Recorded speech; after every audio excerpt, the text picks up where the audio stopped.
All right, hello, it's Atticus, and I thought we'd go over a few good books. So when you're on the other side of the world and you're bored and you're looking for something to read, let me introduce you to a few of my personal collections, starting with the Warhammer 40K series. And there's probably, there's at least 40 years of history, literature, hundreds of books, if not thousands of short stories and books and novels and games. But yeah, one of them is called Eisenhorn, and this is about the Inquisition.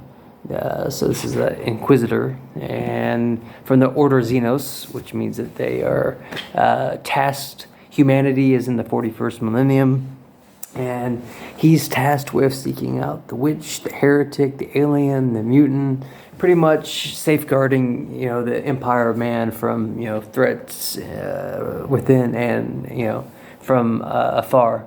But yeah, this is a more like a espionage kind of, who's the traitor, who's the heretic, who's the mutant kind of thing, who's the spy. Whereas you get something like this is Iron Warriors. These are Chaos Marines, and these were genetically engineered soldiers from the Emperor of Mankind that turned rogue. They betrayed, and there was a civil war. And there's a lot of parallels to like the Christians' biblical tale of like how the angels rebelled in heaven, and Lucifer. Well, I think the authors of this story took a lot of inspiration from that because of, I think it's like, was it 1/3 or a half of the legions, the different Space Marine legions? They're called the Adeptus Astartes, but they rebelled against humanity, and they pledged their services to 4 different chaos gods.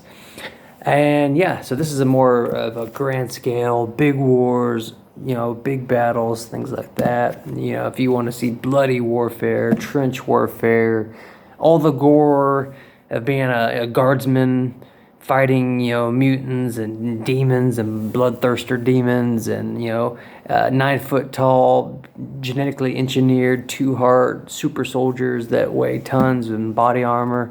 This is your kind of thing. Then I have a special old school one, first print. Now this is Warhammer. It's not 40K, so this ain't set in the 41st millennium like the other ones.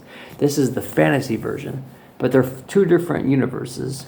But I have a couple of them. For example, let me show you. I have one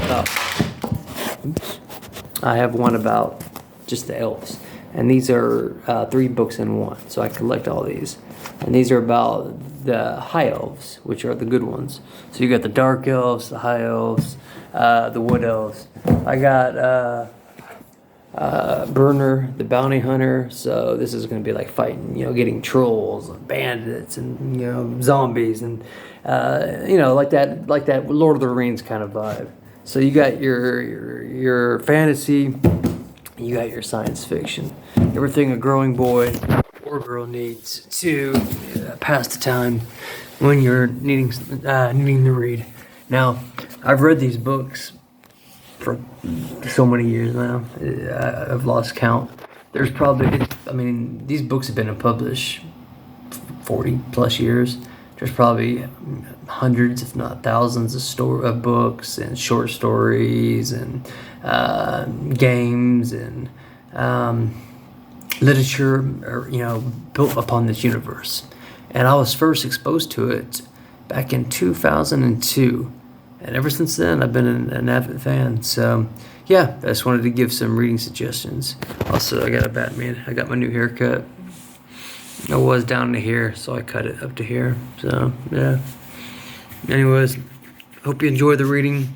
You can see I actually have a lot. When I was packing for Vietnam, I brought a lot of books, as you can see right there. I have a lot of books. This one right here was actually a hard find. I was so lucky to get this because it's out of print. They don't make it no more. And I got it on eBay, so I had to bid for it. But it is very rare to find. And that is the Word Bearers. And these were the first chapter of the Adeptus Astartes that turned to the chaos gods. So they were the ones that were responsible for creating the civil war in, the Empire of Man in the 41st millennium. And yeah, so it's 3 different books: Dark Apostle, Dark Disciple, and Dark Creed. 3 books in one. And yeah, this thing was so hard to find. A lot of money, and I finally got it. And yeah, you can't buy these anymore. I mean, finding old school books like this, most of them are out of print. You got to think, everything's going digital nowadays, which is lame. Like, if you're gonna read a book, don't sit there and do it digitally on Kindles and all that lame stuff. But that's just my preference. Anyways, I hope that helps. And yeah, I'm gonna go stare at the wall. Peace.